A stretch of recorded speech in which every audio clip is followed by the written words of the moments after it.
A slice of history beckons this weekend with Australia's Nadine Hunt to become the first First Nations woman to ever race an Ironman World Championship event in Hawaii. For the full-time worker and mum to a young son, the race is far bigger than fast times and finish lines.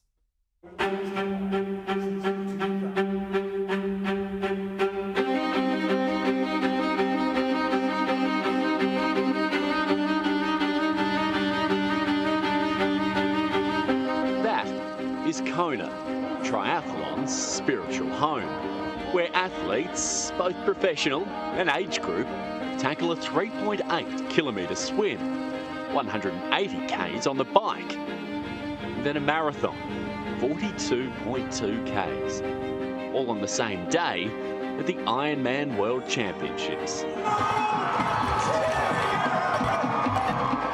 Got really strong roots to the Torres Strait Islands, and I'm like, well, Kona's an island.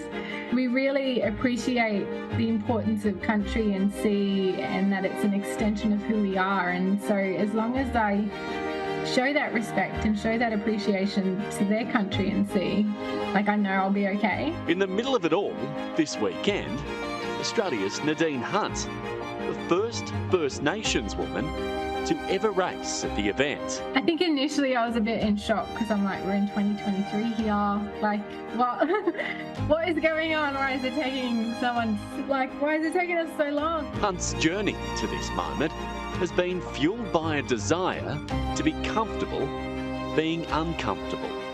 Exiting her comfort zone started in 2011, when as a 22-year-old, she applied to be part of Rob de Castella's Indigenous Marathon Foundation. I struggled to even apply to try out for the project because it just lacked a lot of confidence. I never knew how far a marathon was. I didn't even know that it was 42.2 kilometres until I did like the Gold Coast Half Marathon, and I was absolutely shattered. And I remember finishing and Rob de Castella was like, you know, the marathon is twice that. Each year, the foundation gives 12 Aboriginal and Torres Strait Islander people the chance to train for 6 months, with the end goal being to complete the world-famous New York City Marathon. Crossing that finish line in New York City Marathon really showed me that, like, if you can run a marathon and go through this, like, it really is that metaphor for life. You really can do anything you want to do if you apply yourself. After that, life became filled with work, family, the birth of her son. But the need to chuck herself in the deep end athletically never truly disappeared. In 2021, she signed up for a short-distance triathlon called a sprint. The preparations had some bumps and bruises. Never ridden a road bike, you know, kind of had a few. I remember turning up to like my first group ride and just turning up and falling straight off my bike, like in front of everyone. It ignited a fire to try something more challenging.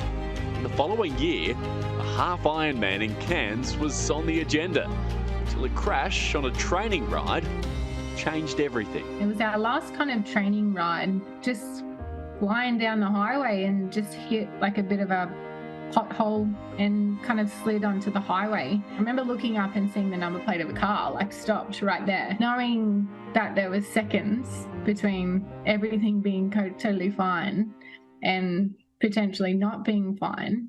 I think I walked away from that training ride thinking like you've got to make some changes. Like, you've got to live your best life. You've got to do all of the things you want to do and want to achieve. With that in mind, she upgraded to the full Ironman distance with just days to go before the event. Not only completed it, but came back in June this year, finished 6th in her age group, booking her spot at the World Champs after just her second full-distance triathlon. It's something really special when you can write something down or a vision that you're kind of thinking about and put in the work and follow it through. During her time in the sport, Hunt found an organisation too called TRIMOB, who aim to use the sport to empower First Nations people. It's 100% First Nations led. Hunt is now a board director. Really appreciate those type of programs too, because they show that we are capable and that we can achieve all these great things, and you just got to do the hard work.